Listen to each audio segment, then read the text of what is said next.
There's so many powerful moments in the movie, and we don't have a whole lot of time, so I want to get to a couple of them. One in particular that's really affecting is Chiron's first sexual experience.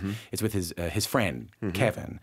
There's a lot going on here. I want to point out that most people so far haven't seen this film yet. So they're sitting on the beach. They're next to one another. They're kind of ribbing one another. They've just kind of smoked a joint, and then something kind of intimate happens. What were you trying to get across during that scene? You know, that scene is, I'm glad you mentioned it. It's like, for me, like one of the most pivotal scenes in the film. You know, I approached this story as an ally. You know, I'm a straight black man, and yet I feel like I'm an ally to LGBTQ causes.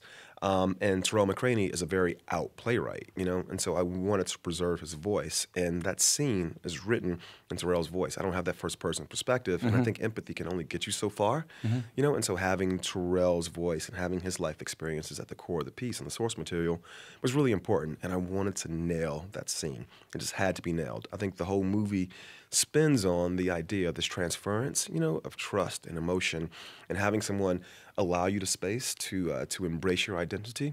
And I think in that scene, both those actors, they do it in such a delicate and sort of caring way that you can see, you know, the scene that happens next, you know, over the next 2 minutes, where there's this huge betrayal, you know. It only works because that scene is just so genuinely intimate between those two actors. But you, as a director, you had to make a choice because it's a largely implied scene. You know, it's not overly explicit, and you gave a lot of space to that scene. Was that something you did intentionally? I did it intentionally because I wanted the sequence or that scene to have this, not necessarily innocence, you know, but I wanted it to be positive. You know, I wanted it to be a positive first sexual experience. You know.